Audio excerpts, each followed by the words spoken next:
త్వరలో మీ జీ తెలుగులో. నాకు నువ్వు ఎన్నో నేర్పించగలవు. నేను చదివి సంపాదించడానికంటే నీ దగ్గర నేర్చుకున్న దాంతో ఎక్కువ సంపాదించగలను. ప్రియా, నువ్వు నీకోసం ఏమీ కొనుక్కోలేదా? నేను నీలాంటి దాన్ని కాదు. నేను రాణి నీతో పాటు నా గురించి కూడా చాలా ఆలోచిస్తాను. నీ వెనకున్న తన పేపర్ చూసి నువ్వు కాపీ కొట్టడం నేను నా కళ్ళారా సార్, చూశాను. మీరు తప్పుగా అనుకుంటున్నారు. నేను అలాంటి స్టూడెంట్ ని కాదు. నేను ఇలాంటి డఫర్ దగ్గర ఎలా కాపీ కొట్టగలను? మీరే చూసారు కదా సార్, కాపీ ఎవరు కొడుతున్నారు? నేను ఇంట్లో లేనప్పుడు నా వాళ్ళు ప్రియను బాగా చూసుకుంటారనుకున్నాను. కానీ నువ్వు మధ్యలో మాట్లాడకు.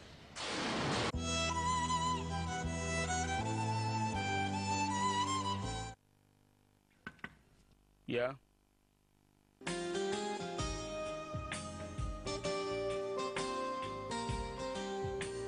ఎలా జరిగింది మీ మలేషియా ట్రిప్? ఫ్యాంటాస్టిక్. ఒక పెద్ద డీల్ ఫైనలైజ్ అయింది. నువ్వు నిజంగా నాకు చాలా లక్కీ ప్రియా. ఇంత చిన్న బ్యాగా? It's okay for me. Excuse me sir.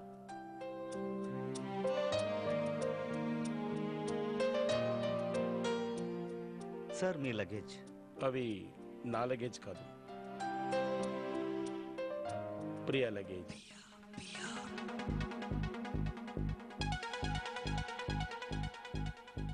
రెండు సూట్ కేసులు నా కోసమా? యా,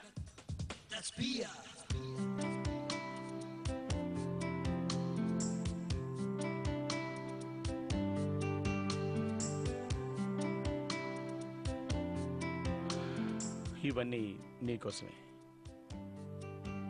యాక్చువల్లీ నేను ఇంకా కొన్ని వస్తువులు కొందాం అనుకున్నాను, కానీ టైం లేదు. జీవితంలో మొదటిసారి ఒక అమ్మాయి కోసం షాపింగ్ చేశాను. ఇవన్నీ నీకు నచ్చుతాయో లేదో ఖచ్చితంగా నాకు తెలియదు. ప్రియా, నీకోసం షాపింగ్ చేసినప్పుడు నాకు చాలా సంతోషం వేసింది. నేను సంతోషంగా ఉండాలని అనుకుంటే నువ్వు మిస్టర్ మాల్యా గారిని పెళ్లి చేసుకోకూడదు. అలాగే నువ్వు చెప్పినట్లు మాల్యా గారికి నాకు పెళ్లి జరిగితే ఆయన నన్ను చాలా బాగా చూసుకుంటారు. ఏయ్,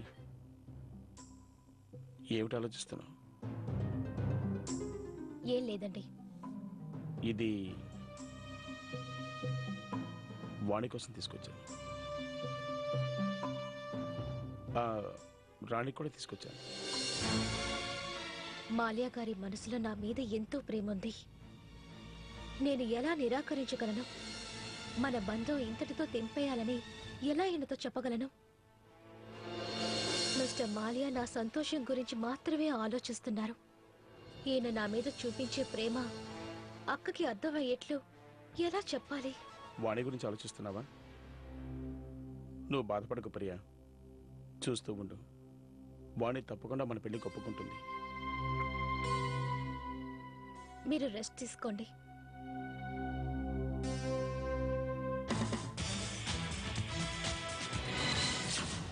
నేనే స్వయంగా వాణితో మాట్లాడాలి. ఇది ఇలాగే కొనసాగితే ప్రియా కానీ తన అక్క చెల్లెలకు కానీ ఎవరికీ సంతోషం ఉండదు. అంతేకాకుండా నాకు ప్రియ సంతోషమే ముఖ్యం.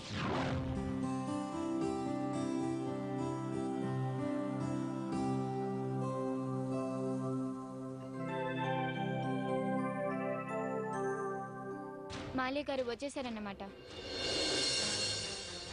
నువ్వు ఆయనతో మాట్లాడవా? నువ్వు అక్కకి నాకు చెప్పావు కదా మాల్యా గారు తిరిగి వచ్చాక ఆయనతో మాట్లాడనని. నాన్న చనిపోయిన తర్వాత నేను అనాథనని నాకెప్పుడూ అనిపించలేదు. ఇప్పుడు నేను అనాథనయ్యాను. కానీ రాణి, ఈరోజు నాకు మన నాన్న చాలా గుర్తొస్తున్నారు.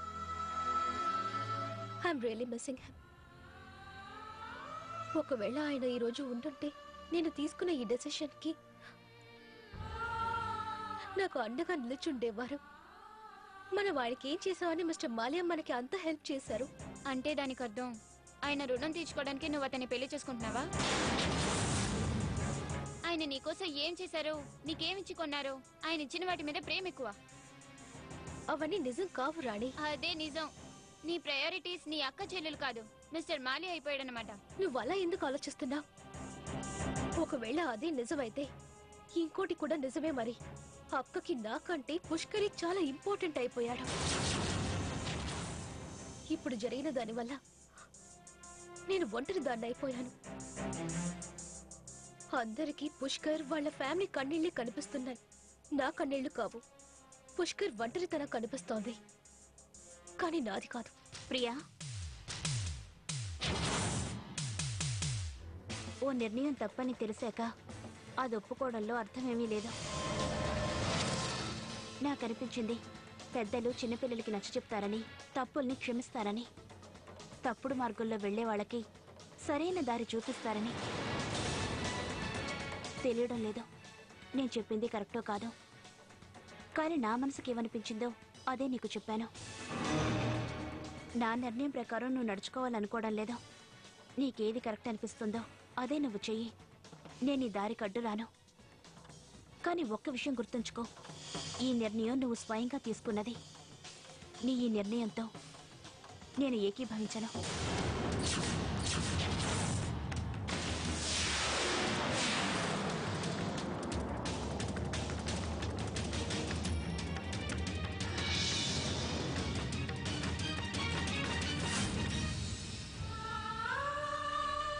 అక్క, నాకు తెలుసు రాణి, నేను మాట్లాడిన మాటలకి ప్రియ మనసు ఎంతగానో బాధపడుతుందని. అలాగని తను తీసుకున్న నిర్ణయం కరెక్ట్ అని నేను చెప్పలేను. బహుశా నేను ఇలా మాట్లాడినందువల్ల తను కొంచెమైనా తెలుసుకుంటుందేమో తనిప్పుడు తీసుకున్న నిర్ణయం కరెక్ట్ అయినది కాదని. నా ఆ పైసాకి పనికిరాని పిల్ల మన ముందు నిలబడే అర్హత కూడా లేదు. మన దయా దాక్షిణ్యాల మీద బతుకుతోంది. అటువంటి దానికి ఇంత పొగరా, హద్దులు దాటి ప్రవర్తించింది ఈ రోజు. అమ్మా, అయితే ఈ రోజు కూడా ఇంట్లో కిట్టి పార్టీ అరేంజ్ చేసావా? అయితే ఏం చేయను? మన ఇంట్లోనే ఆ పైసాకి పనికిరాని దానికోసం తలదించుకొని బతకమంటావా? నేను నా ఫ్రెండ్స్ కి ప్రామిస్ చేశాను పార్టీ ఇస్తానని. ఆ అమ్మాయి కోసం నేను నా లైఫ్ స్టైల్ ని మార్చుకోలేను. ఆ పిల్ల నన్ను ఇన్సల్ట్ చేసింది అందరి ముందు. దానికి సమాధానం చెప్పి తీరుతాను. నా ఫ్రెండ్స్ ని చూడగానే దానికి అర్థమైపోతుంది, దానికి మన సొసైటీలోనూ మన క్లాస్ వాళ్లతోనూ ఉండే అర్హత లేదని. దానివల్ల ఏం కాదమ్మా. మనం చూస్తూ ఉండగానే జయాంకుల మనసుని అది ఎలాగో దోచేసింది. మన ఎత్తులన్నిటినీ చిత్తు చేసేసింది. అదేగా నాకు అర్థం కానిది. అసలు జయ్యనైకి ఆ పిల్ల ఎలా నచ్చిందో. బతుకు బస్టాండ్ చేసింది ఆ పిల్ల. నువ్వేం దిగులు పడకమ్మా. ఇప్పటికీ మన దగ్గర ఒక బ్రహ్మాస్త్రం ఉంది. ఏమిటా బ్రహ్మాస్త్రం?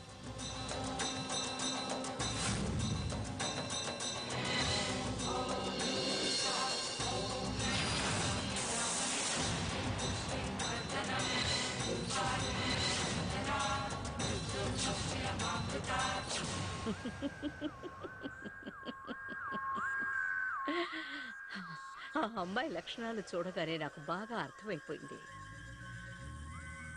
తన తలరాతను మార్చుకోవడానికి ఈ అమ్మాయి ఎంతటి నీచానికైనా దిగజారగలదు. ఎందుకు ఇంకా వెయిట్ చేస్తున్నావు రంజిత్?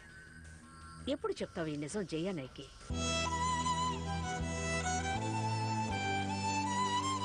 నాకు తెలిసి నీకు ఈ పెళ్ళంటే ఎంతమాత్రం ఇష్టం లేదని. కానీ ప్రియ మీద ఎందుకంత కోపం? నువ్వు రాణి లేకుండా ప్రియ చాలా ఒంటరిదైపోయింది. నీ కాబోయే వదిన గారు కనిపించడం లేదండి. Hello everyone.